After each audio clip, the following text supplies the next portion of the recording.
Eh, Primero me voy a disculpar anticipadamente por si me gana algo de tos.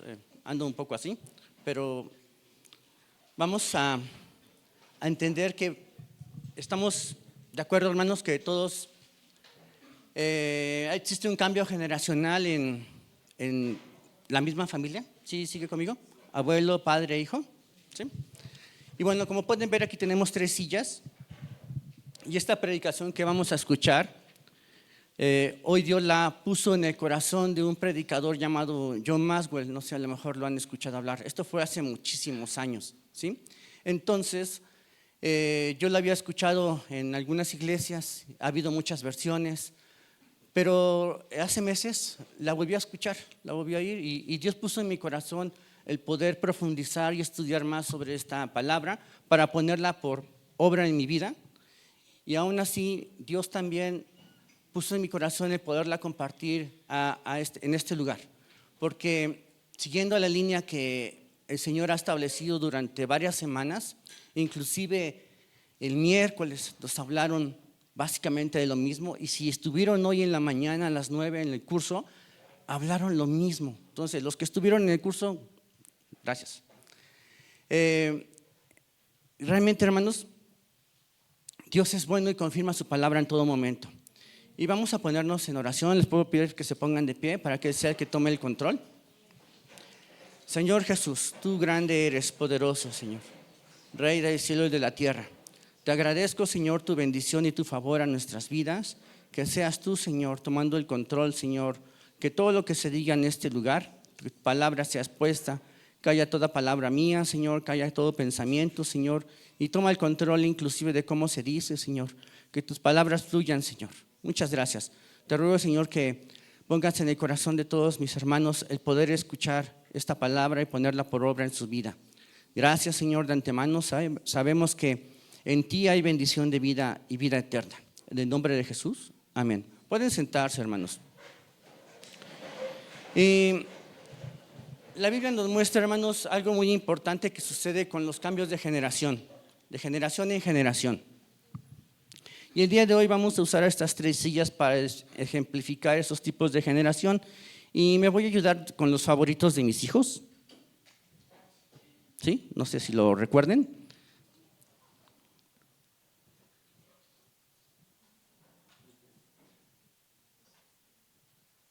Ahí está. Él es Pachoncito. Él es Guteramo. Y él, pues ya saben quién es. Muy bien. Les pedí a ellos que me ayudaran. Hermanos, vamos a situarnos qué pasa con los cambios de generación en generación, y vamos a abrir nuestra Biblia, por favor, en el libro de Josué, en el capítulo 24,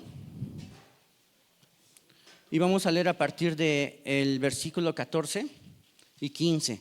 Todos nosotros ya hemos escuchado esta palabra, continuamente la hemos buscado en referencia. Y aquí, ¿qué pasa? Aquí está Josué al final de su libro despidiéndose, ¿sí? Y acompáñeme, dice: ahora pues, temed a Jehová y servirle con integridad y en verdad, y quitad entre vosotros los dioses a los cuales sirvieron vuestros padres al otro lado del río y en Egipto, y servir a Jehová. Y si mal os parece servir a Jehová, escogeos hoy a quien sirváis, si a los dioses a quienes sirvieron vuestros padres cuando estuvieron al otro lado del río, o a los dioses de los amorreos en cuya tierra habitáis, pero yo y mi casa serviremos a Jehová. Amén. ¿Y qué hizo Josué? Josué, como sabemos, es el líder que Jehová, Dios, levantó para suceder a Moisés. Y Josué fue uno de los mejores líderes del pueblo de Israel. Durante su gestión, el pueblo prosperó, llegaron a la tierra prometida. Él distribuyó la heredad de las tribus y organizó cada una de ellas para que siguieran adelante sirviendo al Señor. Pero ¿sabe por qué tuvo tanto éxito Josué? Porque Josué se sentaba precisamente en la silla que representa la primera generación. Y esta silla es la gente que tiene una relación íntima con Dios. Recordemos a lo largo del libro de Josué que nos dice la palabra que Josué continuamente estaba en comunión con Dios. Él sabía exactamente lo que Dios quería y lo hacía y obedecía en cada aspecto de su vida. Por eso Dios le bendijo con tanto éxito, y no solo a él, sino a todos los que estaban junto a su alrededor. Pero luego viene una segunda generación, y esta generación la podemos ver en el libro de Jueces. Pasemos por favor al libro de Jueces, Jueces 2. Ahí adelantito de Josué, Jueces 2. ¿Todos traen Biblia? Gloria a Dios. Jueces 2, del 6, déjame ver.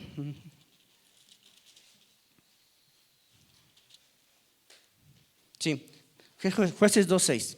Dice, porque ya Josué había despedido al pueblo y a los hijos de Israel se habían ido, cada uno a su heredad para poseerla. Y el pueblo había servido a Jehová todo el tiempo de Josué y todo el tiempo de los ancianos que sobrevivieron a Josué, los cuales, presta atención, habían visto todas las grandes obras de Jehová que él había hecho por Israel. Aquí esta segunda generación representa gente cercana a la primera generación, que vivieron y experimentaron y fueron testigos de lo que Dios había hecho. No necesariamente tuvieron una relación tan estrecha como la primera generación. Perdón. Pero, ¿qué sucede más adelante con la tercera generación? Y continuemos con la lectura. Pero murió Josué, hijo de Nun, siervo de Jehová, siendo de 110 años, y lo sepultaron en su heredad en Timnat-Será, en el monte de Efraín, al norte del monte de Gaz, y toda aquella generación también fue reunida a sus padres. Y se levantó después de ellos otra generación que no conocía a Jehová, ni la obra que había hecho por Israel. Y después los hijos de Israel hicieron lo malo ante los ojos de Jehová y sirvieron a los Baales. Dejaron a Jehová, el Dios de sus padres, que los había sacado de la tierra de Egipto, y se fueron tras otros dioses, los dioses de los pueblos que estaban a sus alrededores, y los cuales adoraron y provocaron a ira a Jehová. Hasta ahí, hermanos. ¿Qué pasó con esta tercera generación? No conocía a Jehová, no sabía qué había pasado con él. ¿Y por qué creen que no conocían qué había pasado a través del testimonio de Dios? Porque nunca les hablaron de Dios. Entonces, la tercera generación, hermanos, representa a aquellos que no han escuchado, no conocen, no se han acercado, no tienen una relación personal con el Señor. ¿Y qué fue lo que pasó después? Si recordarán, el libro de Jueces, después de que Josué fue llamado a la presencia de Dios, se levantaron los jueces. Y en esta época, en los jueces, fue una época muy turbia. Si ustedes leen el libro de Jueces, entenderán de qué estamos hablando. Pero, por ejemplo, hay gente que cuando empieza a indagar y leer la palabra de Dios y se topa con Jueces y empieza a leer, la gente dice, ¿qué es esto? Estos son los hombres de Dios, por las atrocidades que se cometían y se representaban en el libro de Jueces. Si no lo han leído, léalo, por favor. ¿Sí?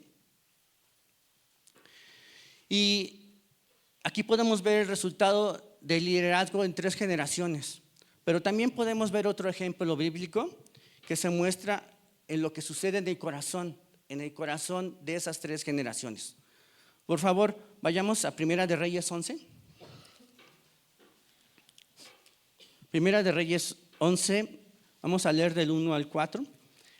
Dice, pero el rey Salomón amó, además de la hija de Faraón, a muchas mujeres extranjeras, a las de Moab, a las de Amón, a las de Edom, a las de Sión y a las de Teas, gente de las cuales Jehová había dicho a los hijos de Israel, no os llegaréis a ellas, ni ellas se llegarán a vosotros, porque ciertamente harán inclinar vuestros corazones tras sus dioses.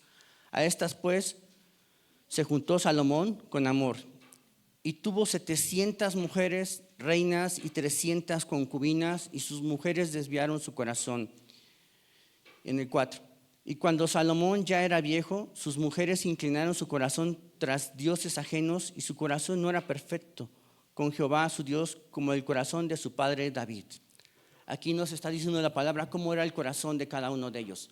Primero está el rey David, el rey Salomón y el rey Roboam, ¿sí? Entonces, el corazón de cada uno de ellos diferente.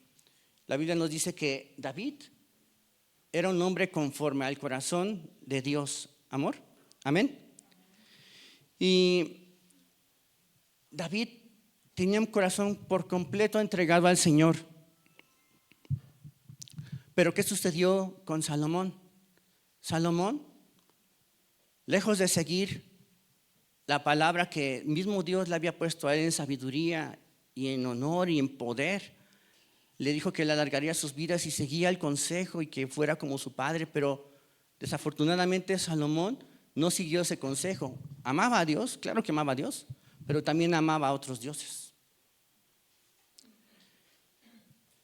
¿Y qué sucede cuando muere Salomón?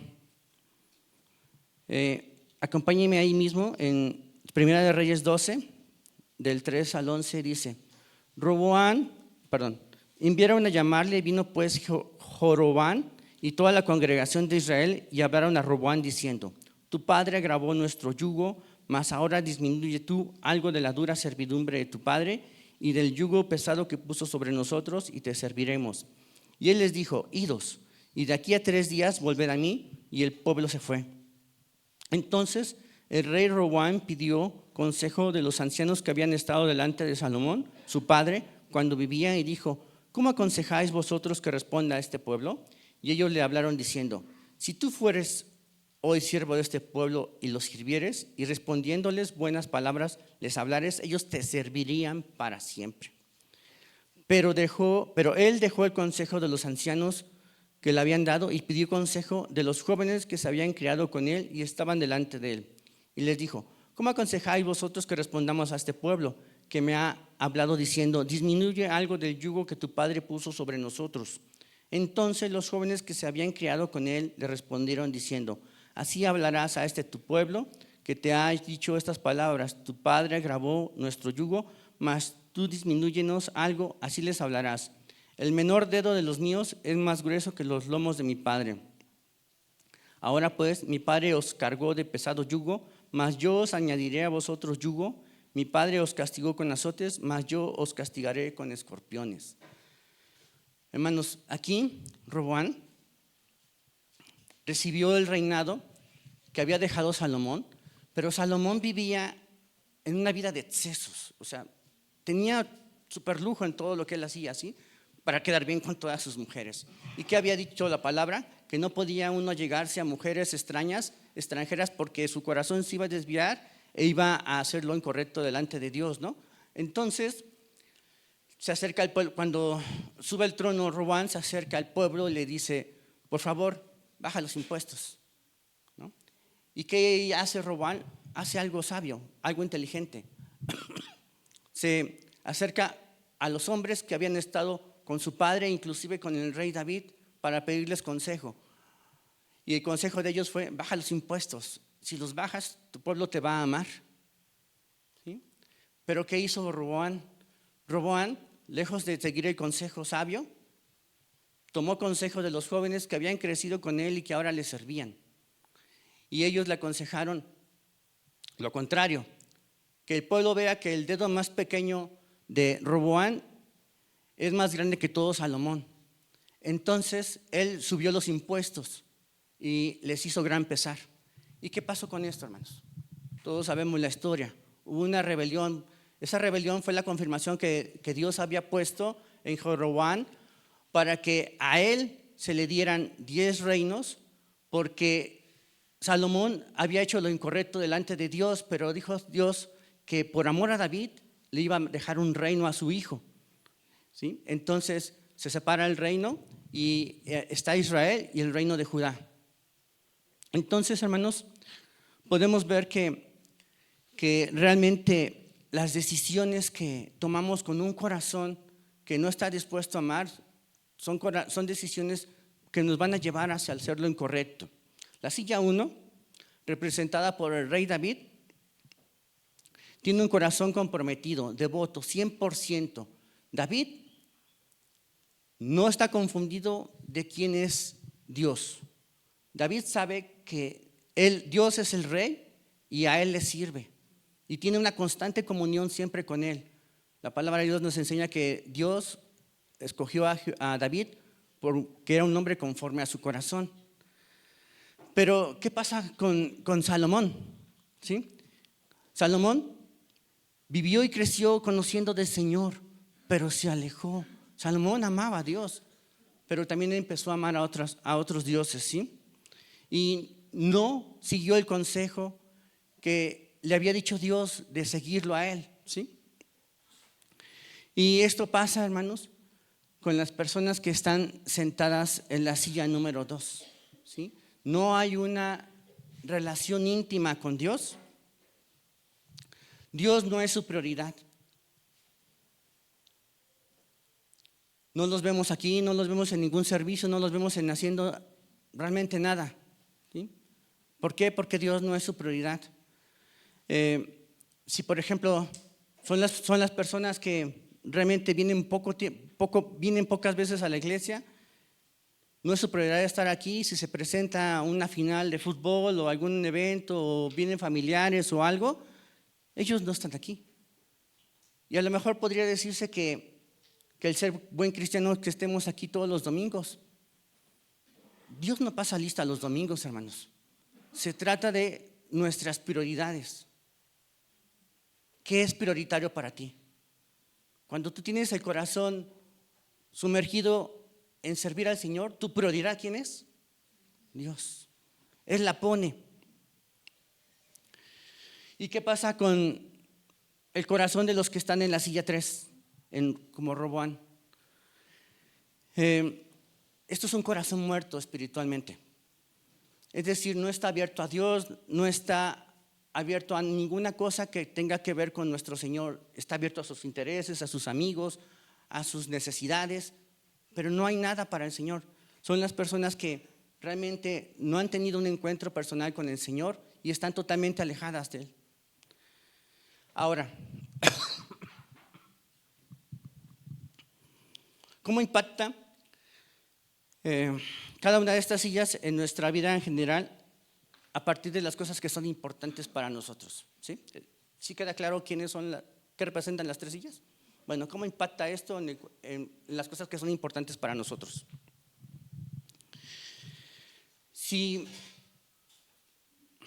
Voy a hacer esto.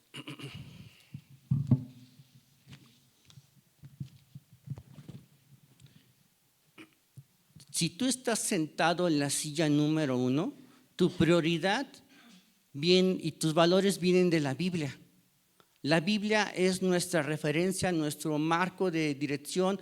Todo lo que hacemos, absolutamente todo lo que hacemos, viene sustentado por la Biblia. Nuestras acciones, nuestros pensamientos, la forma de actuar, lo que vamos a hacer, cómo nos vamos a llevar con los demás, todo viene aquí. Amén. Significa que conocemos todo lo que dice aquí. Significa que sabemos de memoria qué dice. No. Pero realmente, cuando nosotros tenemos esta dirección en nuestra vida, ¿cómo es lo que actuamos? Estamos buscando en la palabra de Dios y nos encontramos con algo que nos puede confundir, porque muchas veces nuestra falta de entendimiento, nuestra falta de revelación, como decían hoy en la mañana, no da lugar a poder entender lo que Dios quiere a nuestras vidas. Entonces llegamos y decimos: oye, estoy confundido, esto no puede estar mal porque esta es la palabra de Dios y la palabra de Dios es verdad. ¿Qué tengo que hacer yo? Tengo que investigar, estudiar, preguntar, pedir revelación a Dios, porque la palabra está bien. No estoy diciendo que está mal, la palabra está bien. Entonces yo tengo que poner de mi esfuerzo para poder hacerlo. ¿Y qué pasa? Es que él está muy ancho. ¿Qué pasa con los que están sentados en la silla número 2? En la silla número 2, la Biblia la respetan, pero no es su autoridad. La consideran, pero no necesariamente la obedecen. Son personas que realmente está dividido su corazón entre los valores que dice la Biblia, lo que dice aquí en la palabra y lo que dice el mundo. Entonces, muchas veces prefieren no obedecer mientras convenga a sus intereses, porque cuando la Biblia nos confronta ante nuestros intereses, las personas que están sentadas en la silla número 2 se van a inclinar siempre a sus intereses. Y las personas que están en la silla 3, definitivamente la mayoría no tiene Biblia. ¿Por qué? Porque no han tenido un encuentro personal con Dios, no es su prioridad, no lo conocen. Piensan, ¿qué me va a enseñar este libro obsoleto y viejo? Pero definitivamente, cuando están sentados en esta silla, se dan cuenta que no hay ningún interés en poder aprender de lo que dice aquí su palabra. Desechan todo acercamiento con Dios, con la palabra.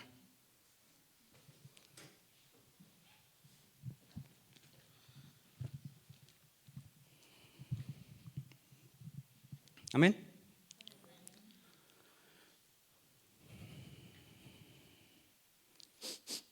Ok. El problema, hermanos, es que esto va a afectar directamente nuestros valores. ¿Todos entendemos qué son los valores? ¿Sí? Los valores que tenemos es una lista en nuestro subconsciente en orden de prioridad, donde lo primero es lo más importante para nosotros, bueno, viene lo segundo, lo tercero y así nos vamos, ¿sí? Una lista. Entonces, utilizamos esta lista cuando tenemos que tomar alguna decisión, cuando tenemos algún conflicto, nos vamos hacia la lista para actuar conforme a nuestras prioridades. La gente que está sentada en la silla número 1, sus prioridades vienen de la palabra de Dios. Sus valores se van a mantener constantes porque la palabra de Dios no cambia. Siempre van a ser los mismos. Sus valores siempre van a ser los mismos, siempre van a actuar y hacer lo que tienen que hacer conforme a la palabra. Sea lo que pase, si se complican las cosas, si nos enfermamos, si perdemos el trabajo, su forma de actuar siempre es la misma.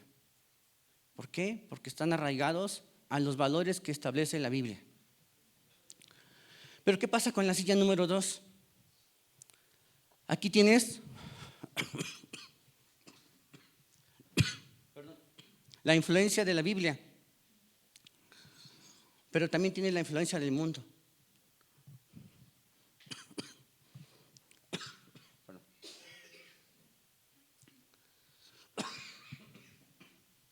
¿Qué sucede cuando mis intereses se ven afectados?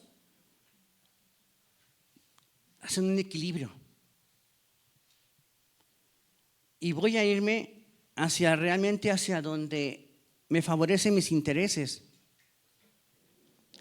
Por eso, mucha gente a sí mismo se llama cristiana. ¿Por qué? Porque conocen de Dios, ¿verdad? Pero no han entregado por completo su corazón. ¿Qué pasa? Se casan con inconversos, se van a vivir con su pareja, tienen relaciones sexuales fuera de matrimonio, mienten, hacen las cosas que les conviene. A esos son sus valores. Pero, ¿qué sucede con… Perdón. Aquí podemos ver en la silla número 2 que tienen un corazón, hablamos de corazón, tienen un corazón dividido en secciones, como cuartos. Y estos cuartos, cada tema importante para ellos ocupa un cuarto. Tienen un cuarto para su matrimonio, un cuarto para Dios, un cuarto para sus hijos, un cuarto para el trabajo, un cuarto para las diversiones. Inclusive hay gente que tiene muchos cuartos de diversiones, las públicas y las secretas. Aquí, hermanos, tengamos mucho cuidado con esto. En cambio, los que están aquí en el corazón, en la silla número 1, tienen un corazón, un cuarto dirigido por Dios, ¿sí? Y aquí no necesariamente. Si algo pasa, si algo me afecta, se van a ir hacia donde está su lista de prioridades y van a ganar la lista de prioridades.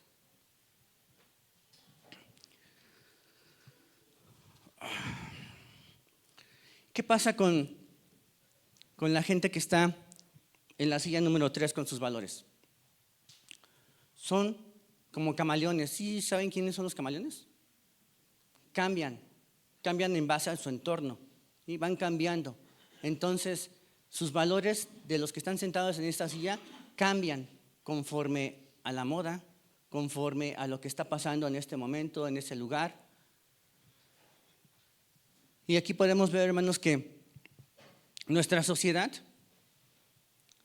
ha habido épocas, muchas épocas. Tenemos conocimiento de nuestros padres, inclusive algunos que tuvieron buena relación con sus padres pudieron preguntar por sus abuelos, qué hacían, qué decían, cómo comentaban. Y aquí podemos ver que la sociedad va cambiando sus valores. Si anteriormente hacían lo correcto, sabían diferenciar lo correcto de lo incorrecto, la sociedad, después ya no. Y ahora lo que era correcto es incorrecto y lo que era incorrecto es correcto. Cuando nuestros padres eran adolescentes, estigmatizaban o criticaban o hablaban mal de la gente que tomaba, ¿sí? Los borrachos. No, los borrachos hacían esto, aquello, lo otro, y la gente bebía. Y hoy en día, hermanos, esto es un valor contrario a la sociedad, ¿no? Prácticamente todo el mundo bebe. Cuando los de mi generación éramos adolescentes, ¿qué era lo que se estigmatizaba? Los marihuanos. ¿Sí se acuerdan? Los de mi vuelo. Entonces, no era muy común. Ay, viene un marihuano, no vayas por ahí porque ahí se juntan a fumar la hierba y dábamos la vuelta, ¿no?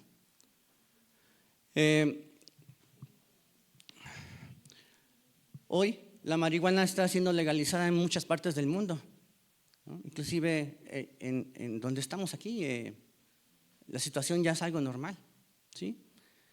¿Y qué pasa con el tema del closet? ¿Sí? Tanto hombres como mujeres ya son más jóvenes inclusive, o gente más grande que está insatisfecha consigo mismo, sale del closet. ¡Wow! ¡Qué valiente!, dice la sociedad. Su orgullo. Esto es contrario a lo que vemos ahora, a la sociedad, ¿no?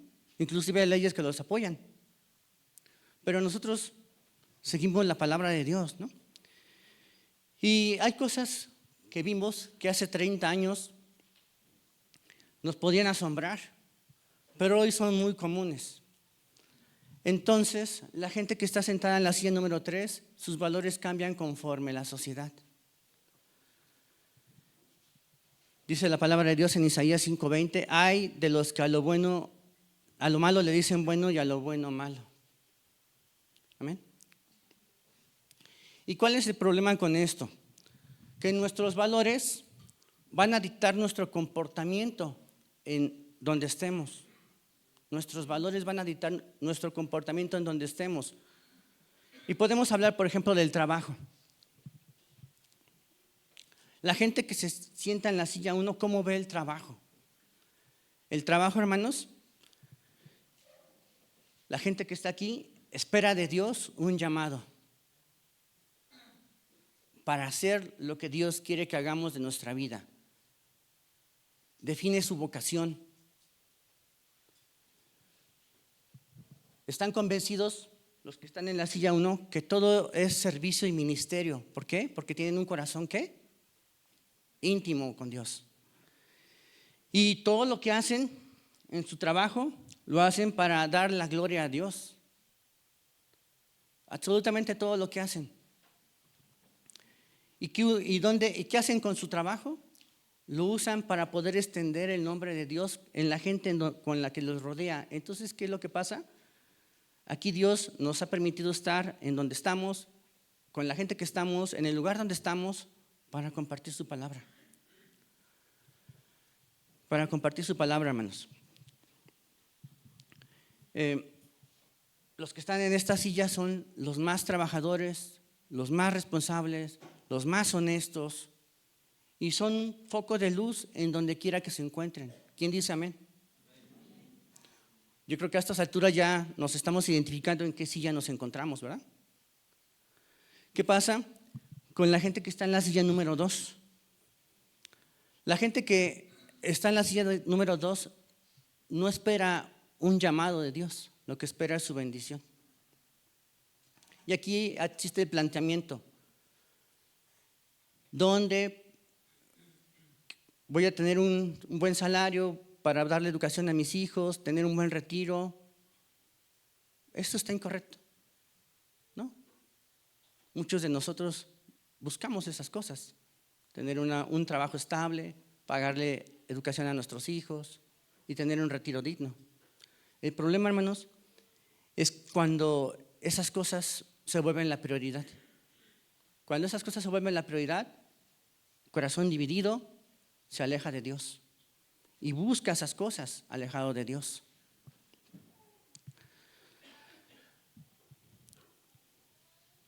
Ellos no ven un llamado, esperan su bendición. ¿Qué pasa en la silla número 1? Dios da el llamado, les dicen, Señor, hazme el llamado y bendíceme. Y en esta silla dicen, Señor, me voy a ir por este camino, por favor bendícelo, que no es lo mismo.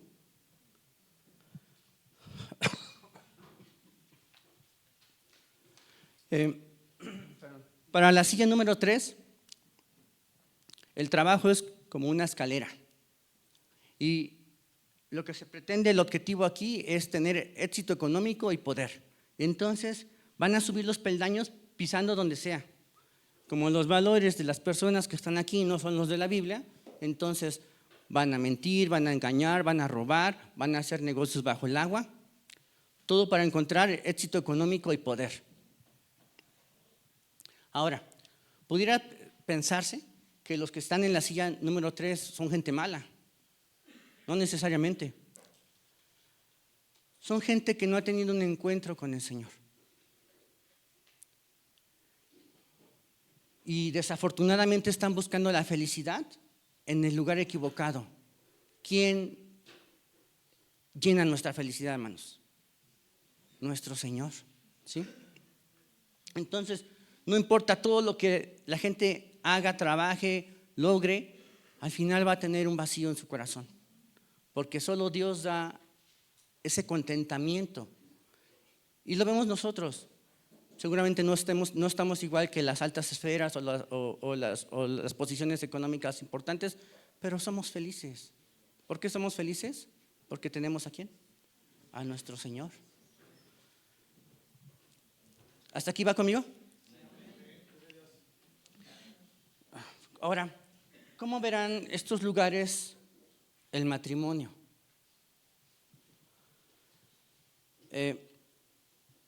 Para la silla número 1, el matrimonio es un pacto de sangre que hace el novio y la novia con Dios. Los pactos no se rompen. Y yo doy gracias a Dios que apenas el mes pasado, mi esposa y yo cumplimos 14 años de casados. Muchos de ustedes fueron testigos. Y puedo decir, sin temor a equivocarme, que han sido los mejores años de mi vida. Y estoy seguro que todos mis hermanos y hermanas en esta misma línea pueden decir lo mismo de su esposo o de su esposa, que han sido los mejores años que han pasado con él o con ella. ¿Sí? ¿O solo yo?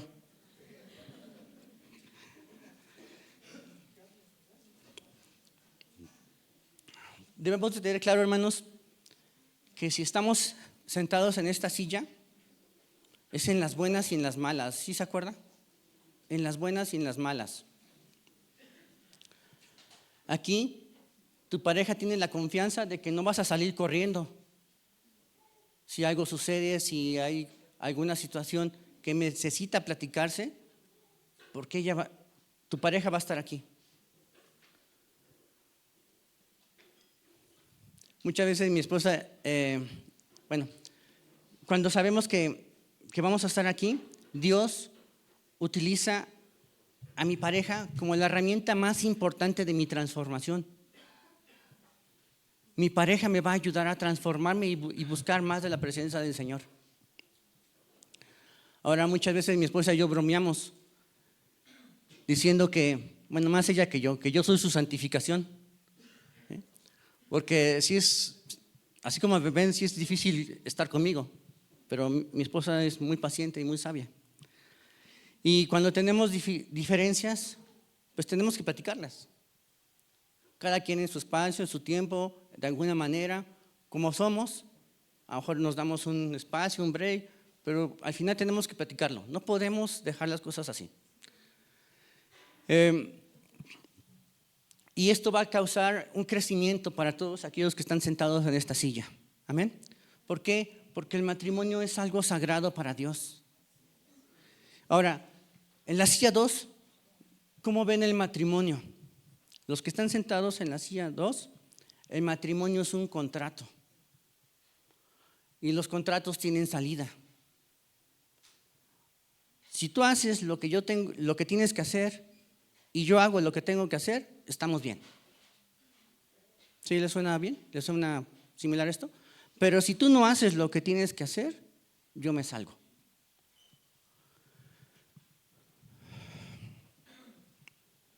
Entonces, muchas veces aquí entran los conflictos y estos conflictos están divididos nuestros valores, como decíamos, están muchas veces pensando en Dios, pero muchas más veces pensando en el mundo.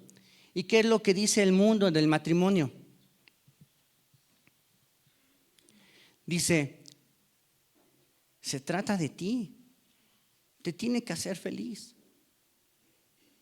Entonces, nos sentimos con el derecho de reclamar, oye, ¿por qué no me estás haciendo feliz? ¿No? Cuando realmente el matrimonio es una entrega de amor. Yo voy a hacer lo necesario para que mi pareja esté bien, no esperando que me regrese algo, porque el que me llena es Dios. ¿Y qué sucede con los que están sentados en la silla número 3? Para ellos, el matrimonio es una conveniencia. Muchas veces se casan para cubrir las apariencias. Me tuve que casar porque mi suegra no dejaba en paz a mi mamá y me tuve que casar. ¿Sí? ¿Le suena similar eso? Yo creo que sí. Muchos piensan, porque no todos se casan ya, los que se casan piensan que el matrimonio no es necesariamente necesario. La gente ya no se casa, la gente vive en unión libre y si resulta, qué bien, y si no resulta, bye, ¿no? Pero ¿qué sucede? Y hemos escuchado muchas veces este pensamiento, yo no creo en el matrimonio. Y podemos pensar nosotros como hijos de Dios, ¿en qué parte no crees? Compartes tu cama, compartes tu vida, tienen hijos juntos, compran propiedades juntos. ¿Qué parte no compartes? El compromiso. La gente de ahí en esa silla dice, comprometido para toda la vida ni en sueños. Y se va. Así es como actúa la gente que se sienta en la silla número 3. Ahora, ¿qué tal el ser padres? ¿Sí? Y vuelvo a decir, hermanos, Dios es muy bueno, constantemente confirma su palabra. Hoy nos hablaron también efectivamente de ser padres. El no ser condescendientes, ¿sí? El llevar una línea. Y la gente que está sentado en la silla número 1, saben que los hijos son una responsabilidad que Dios ha puesto en nuestras manos. Dios ha bendecido a cada matrimonio con hijos, ¿sí? ¿Y por qué creen que Dios nos da a esos hijos? Para asegurarnos de que lo conozcan a Él, para que aprendan nuestros hijos a tener una relación personal con Dios.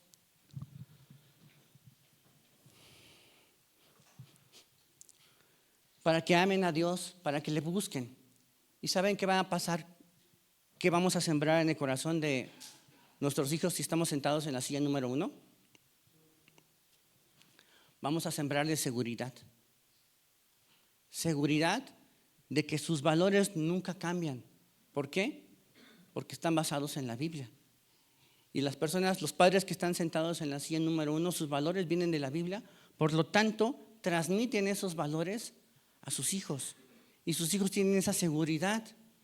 Y el día de mañana que sus hijos estén fuera, ya lejos de usted, van a tener esa seguridad de que sus valores fueron bien fundamentados, bien puestos, bien amacizados en su corazón.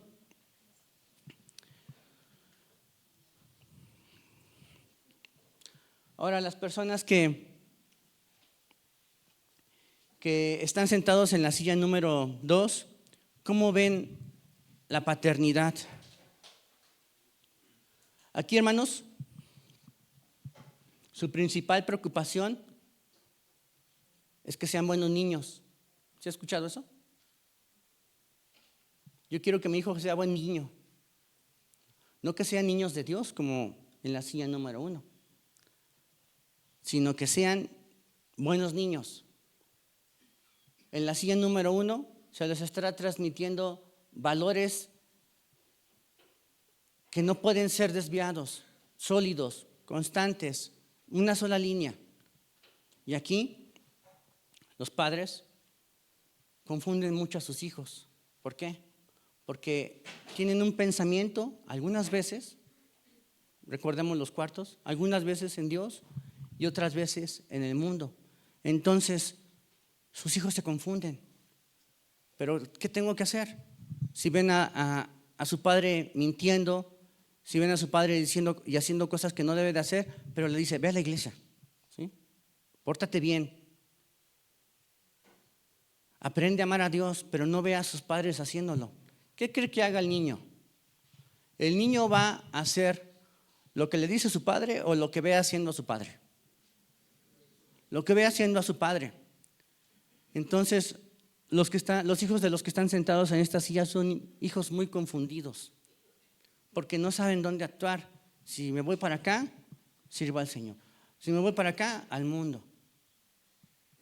¿Qué padres somos?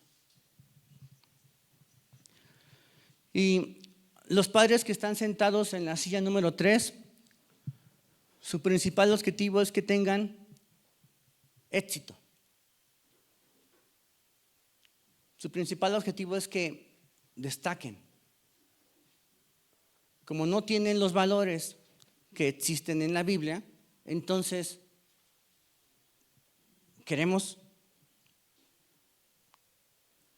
no nos va a importar que hagan, ¿sí? Simplemente que obedezcan, que estudien y que hagan esto, aquello, el otro, pero sus valores no son constantes, no son firmes, no los tienen. Entonces, ellos no tienen un marco de referencia, no tienen un papá cristiano que se someta a Dios y que busque honrar a Dios con sus actos, sus principios y con lo que haga. No tienen ese ejemplo. No tienen un matrimonio cristiano donde la pareja se ame y honren el nombre de Dios. No tienen ninguna referencia, están perdidos. Ahora, es necesario, hermanos, hermanas, dirigirnos propiamente a los padres, a los varones. ¿Cuántos varones hay aquí? Wow. ¿Cuántos varones hay aquí? Hermanos, ¿sabían ustedes que de acuerdo a estadísticas,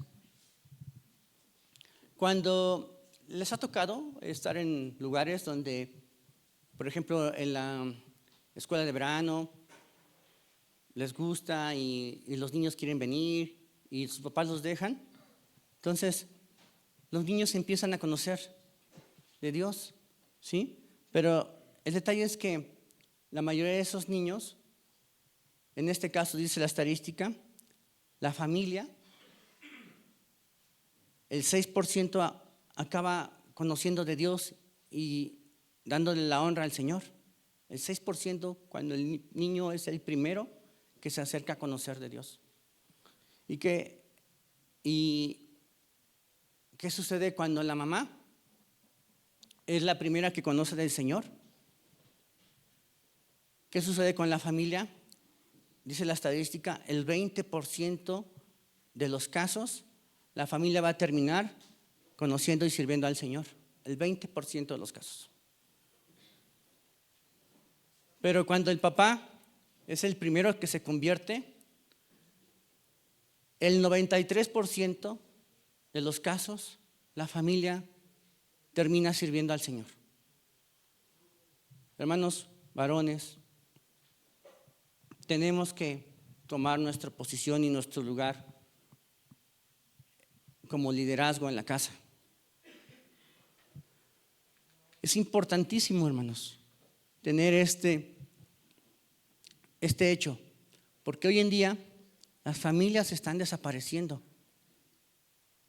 ¿Qué pasa con las familias? Las familias, como veíamos, muchas veces ya ni se casan, la mayoría de las veces ya ni tienen hijos.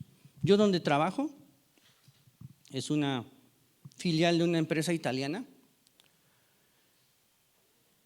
y conozco a algunos de ellos. Y digamos que empezamos juntos, ellos en su país y yo de este lado. Y luego cuando vemos esos casos, es gente que nunca se casó, tiene su pareja, o algunos no tienen pareja, prefieren pensar en sí mismos, en disfrutar de yo, y va desapareciendo la familia. La sociedad, hermanos, está orillando a esto, pero nosotros, como varones, tenemos que tomar nuestro lugar y nuestra posición como debe de ser. Muchas veces, desafortunadamente, los varones han abdicado, es decir, cedido su posición de liderazgo a su pareja. Pero realmente este no es el plan de Dios. Y yo agradezco a Dios, primero que nada, por las hermanas que están solas, que ellas han tenido que ser papá y mamá a la vez y se han esforzado porque sus hijos estén aquí. Doy gracias a Dios por ello. Y también a aquellas mujeres que su esposo, el varón, ha cedido el control del liderazgo porque no quiere tener esa responsabilidad. Eso pasó en mi casa. Mi papá textualmente le cedió el control a mi mamá. Le dijo, edúcalos tú. Si es un logro, un éxito, el éxito es para ti. Y si es un fracaso, el fracaso es para ti. Mi papá proveía las cosas, pero no estaba al pendiente. Era un padre ausente. Yo le doy gracias a Dios por mi papá, que él cambió y hizo lo que tenía que hacer, ¿sí? Y nosotros, hermanos, como varones, otra vez, ¿cuántos varones hay aquí? Bien. Tenemos que tomar nuestra responsabilidad como líderes de nuestro hogar. El modelo de Dios es los hijos sujetos a los padres, la esposa sujeta al marido, el marido sujeto a Dios y todos buscando un fin común, servir al Señor. Ahora, ya para terminar, hermanos, vamos a hacer 3 preguntas.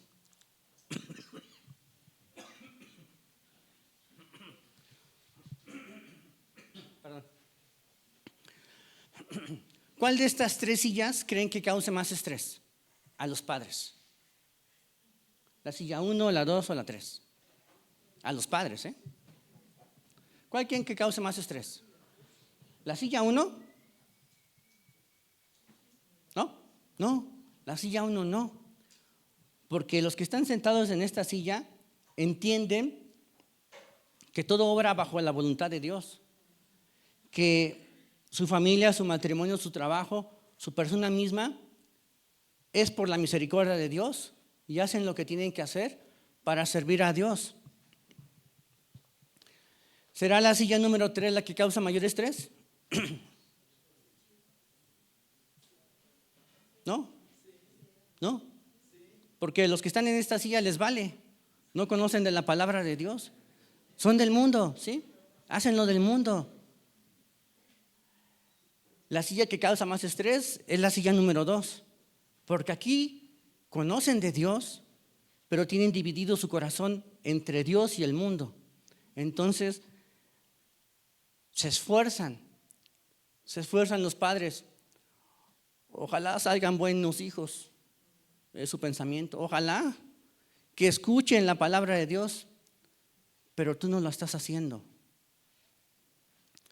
Entonces, las personas que están aquí son las que más estrés les causa con sus hijos. Y ahora, ¿en dónde terminan las personas, los hijos de las personas de cada una de las sillas? ¿En dónde? Escuchen la pregunta. ¿En dónde terminan los hijos de las personas de cada una de las sillas? Tenemos claro, hermanos, que para la silla 1, nuestra responsabilidad son nuestros hijos. ¿Sí?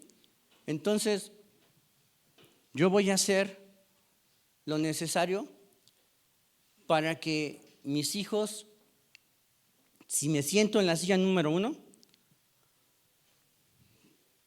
conozcan de Dios, amen a Dios y le sirvan. Vivan para Él, conozcan para Él y se mantengan aquí.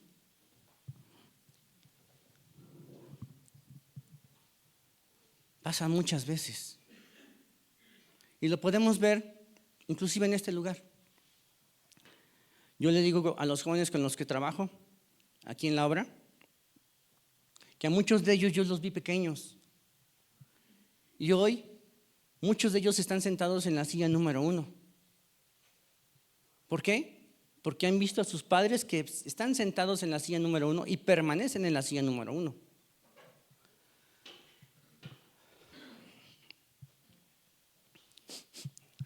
Y sin embargo, ¿en dónde acaban los hijos de las personas que se sientan en la silla número 2?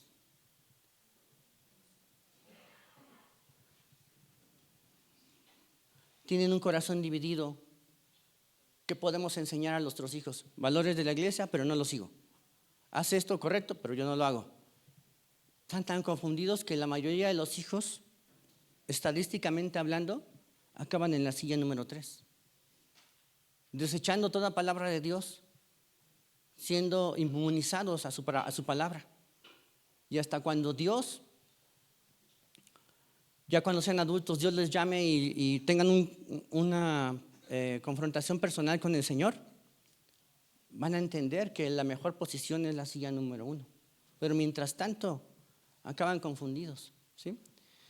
¿Y qué sucede con los hijos de los que están en la silla número 3? Aquí es al contrario.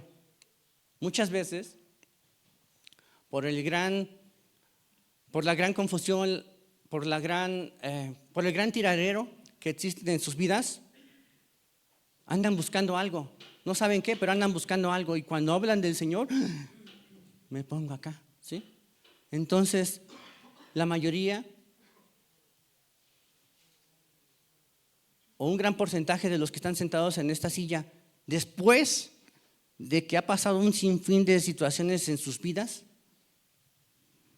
no sé, las que ustedes quieran, se me ocurren muchas, pero las que ustedes quieran, o sea, matrimonios destrozados, hijos abandonados, homicidios, o sea, después de muchas situaciones que han pasado en sus vidas, van acá, porque reconocen su condición. Pero pregunto, y hago la pregunta a los padres que ya saben en qué silla se sientan, en la número 3. ¿Es necesario que sus hijos padezcan todo esto? ¿Qué dice la Biblia? Si nosotros, siendo malos padres, les damos a nuestros hijos lo mejor, Hasta ahí, bueno, continúa, ¿no?, el versículo. Pero aquí, o sea, ¿cuántos de nosotros como padres quisiéramos que nuestros hijos tuvieran un tiradero en su vida? Pues creo que nadie, ¿no? Pero muchas veces es porque no conocemos, no nos acercamos, no buscamos al Señor. Y la última pregunta,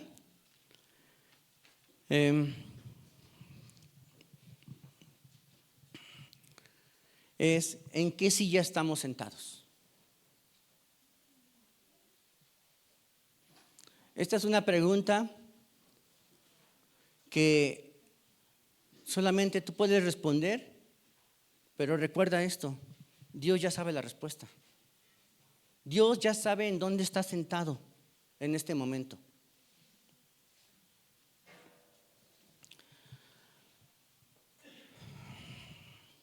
Y hermanos, si hoy, por la misericordia de Dios, nos encontramos sentados en esta silla, gloria a Dios, nuestro compromiso como padres, como líderes de nuestro hogar, como nuestra ayuda idónea, es seguir permaneciendo en este lugar, para que nuestros hijos vean esto y aprendan y amen sentarse en esta silla, para que lo disfruten. Y hermanos, si hoy tú estás sentado en esta silla, lo que se debe de hacer es buscar arrepentimiento. Arrepentimiento de cómo hemos llevado nuestra vida y cómo está afectando eso a nuestros hijos. ¿Los queremos ver aquí? Pero no va a ser con mis fuerzas propias. Tienes que pedir ayuda al Señor. Tienes que buscar un encuentro definitivamente personal y único, derrumbar todas las paredes de los cuartos que está cada uno de mis pensamientos y con los cuales yo me manejo sobre mis prioridades. Tienes que derrumbar esas paredes y dejar que Dios controle todo. Y dejar que Dios haga su obra aquí. Solamente así, hermanos, buscando, poco a poco, Dios va a poner sus valores en nuestro corazón. Y después nos vamos a dar cuenta de que estamos sentados aquí. Y los que están sentados en la silla número 3, hoy nuestra oración sería que decirte que Dios te ama, que Dios busca de ti y Él se preocupa por ti. Y que no es necesario pasar por todas las penalidades que se han pasado o que pueden pasar si no buscamos del Señor. Creo, hermanos, que Dios ha sido claro el día de hoy, ¿verdad? Agradecemos al Señor todo lo que hace por nosotros. La responsabilidad, hermanos, en esta iglesia, de cada uno de nosotros, si estamos sentados en la silla número 1, es ser luz en el mundo, es ser la sal que cambia el sabor de la sociedad en donde vivimos, poder ser un ejemplo para poder enfrentar la vida. La vida tiene muchos reveses y sinsabores, pero si estamos sentados en esta silla, ¿qué hacemos? Nosotros entregamos nuestras cargas a Dios y Dios nos da paz. Señor, muchas gracias, porque comprendemos y entendemos definitivamente, Señor, que tú eres bueno, fiel y justo. Nadie es como tú, Señor. Muchas gracias. Te agradezco, Señor, por tu buena voluntad en nuestras vidas, por tu palabra. Sabemos, Señor, que tú has hecho que hoy sucedan las cosas en nuestro corazón para que haya esa transformación en cada uno de nosotros. Si cada uno de nosotros piensa que está sentado en la silla número 1, que podamos esforzarnos más y mantenernos ahí. Tener una relación íntima contigo, Señor, enseñándole a nuestros hijos que amanezcan en ese lugar solos contigo. Que podamos estar confiados nosotros, Señor, como padres, que el día de mañana que ellos partan, no va a haber nada que los mueva, Señor, porque tú has puesto esa paz en sus corazones. Te ruego por el resto de mis hermanos que hoy saben que están sentados en la silla número 2, que te conocen, que han escuchado hablar de ti, inclusive que en algún momento tuvieron ese encuentro, esa necesidad de buscarte, pero que hoy en día su corazón está dividido. Señor, por favor, pon esto en el corazón de mis hermanos, que ellos definitivamente renuncien a todo lo que es ajeno a ti, Señor, que el mundo sea puesto en sus espaldas y se puedan alejar. Muchas gracias, Señor, porque sé que muchos de mis hermanos de la silla 2 hoy van a hacer esa decisión. Muchas gracias. Y por los que están sentados en la silla número 3, que no te conocen, aquellos que alguna vez han escuchado de ti pero te ven muy lejano, permítele, Señor, que puedan conocer de ti. Haznos a todos y cada uno de nosotros, los que estamos aquí, instrumentos útiles para que podamos llevar tu palabra a estas personas, Señor. Te agradecemos, Señor, porque tu palabra no regresa vacía. Sabemos, Señor, que en ti son todas las cosas y todo es para bien. Aun cuando las circunstancias se vean oscuras, grises, tú eres la luz. En el nombre de Jesús, amén.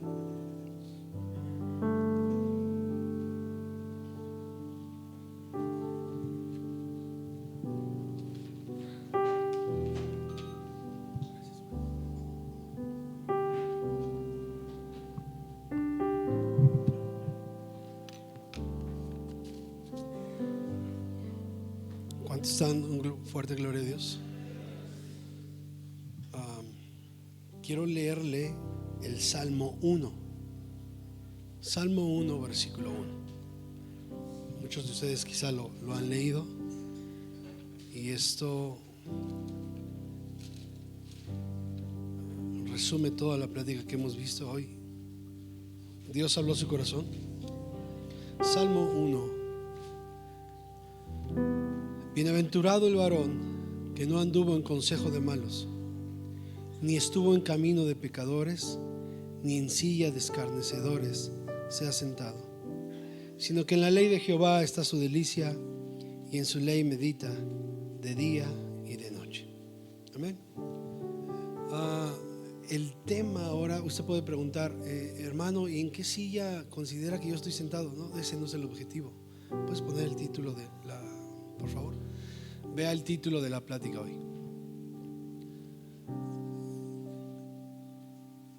¿Qué dice? ¿En qué silla quieres? Eso te toca a ti ahora. Amén. No es en qué silla considera que yo estoy sentado, porque a lo mejor usted dice, a lo mejor ellos piensan que estoy sentado. No, ¿en qué silla quieres estar sentado? ¿En la primera, en la segunda o en la tercera? Amén. Dice, bienaventurado el varón que no anduvo en consejo de malos, ni estuvo en camino de pecadores, ni en silla de escarnecedores se ha sentado. Esto habla de una decisión propia, ¿sí? El varón bienaventurado deja de hacer ciertas cosas que no son correctas, ¿sí? Él sabe que no se parará en una, o no se sentará en una silla que es incorrecta. Amén. Así que creo que la palabra de Dios ha sido muy clara hoy, ¿sí? ¿En qué lugar quieres estar sentado? Tú puedes permanecer sentado en el lugar que tú quieras, ¿sí? Y nadie te va a mover de ahí. Me llama mucho la atención el enfoque final que mi hermano dio, ¿sí? Los hijos de la primera silla se quedan ahí. Los de la segunda tienen la tendencia a irse a la tercera, ¿sí? Porque están confundidos, porque los padres no han tomado esa decisión. Dios quiera, Dios permita que podamos tomar decisiones como padres, que podamos tomar decisiones definitivas de poder estar en la silla número 1. Amén. Que sea Dios, ¿verdad?, moviéndonos a poder permanecer ahí. Yo le decía en la mañana, el Señor le dijo: las repetirás a tus hijos y a los hijos de tus hijos. Yo le decía: si no eres capaz de repetirlas a tus hijos, ¿cómo las vas a repetir a tus nietos? No se puede. Entonces necesitamos repetirlas a nuestros hijos y que ellos puedan saber. Pero padres, necesitamos nosotros estar sentados en la silla número 1. Amén. ¿Cuántos? Hasta parece Chabelo, ¿eh? La catafixia. De catafixio en la silla número 2. ¿En qué silla quieres estar sentado? Voltea con tu vecino y dile: ¿en qué silla quieres estar sentado? Amén. Eso ya no depende de ningún hermano, de ninguna hermana que esté aquí. Es tu propia decisión. Amén. Dios permita que podamos estar ahí en la primera, porque cuando estamos en la primera, aun cuando vienen cosas malas, mira, Él nos protege. En la segunda y la tercera ya no se puede, ¿sí? Porque salimos de la voluntad de Dios. Entonces, pues decidamos tomar la primera silla. Amén. ¿Cuántos alaban el nombre del Señor? Dios es bueno, ¿lo cree? Vamos a inclinar nuestro rostro, vamos a darle gracias a Dios por nuestras ofrendas y nos vamos a retirar. Padre, muchas gracias una vez más te damos en esta mañana por tu palabra. Señor, gracias porque, Señor, nos hablas constantemente y nos instas a poder tomar las decisiones correctas, Padre. Señor, no tenemos excusa de poder decir que no lo escuché. Gracias, porque siempre, siempre, Señor, nos lo hablas y te damos gracias, Señor. Padre, permítenos poder, Señor, ponerlo en práctica y llevarlo, Señor, como dice tu palabra, todo pensamiento cautivo a tu obediencia, Señor, en todos los sentidos. Señor, en el nombre de Cristo Jesús te damos gracias y te pedimos que bendiga, Señor, a cada uno de los presentes. Bendice sus vidas, bendice sus corazones. Señor, bendice las ofrendas que se han de levantar en esta mañana también. Bendice, Señor, al dador alegre, a cada uno de mis hermanos que dispone, Señor, constantemente, Padre, el poder obedecerte a ti, Señor. Padre, que nunca haga falta esa bendición, Señor, sobre cada uno de mis hermanos, Padre, en el nombre de Cristo Jesús. Gracias. Amén, Señor. Amén. ¿Qué le parece si voltea con su compañero? Dígale: qué bueno que estás aquí. Dios te bendiga.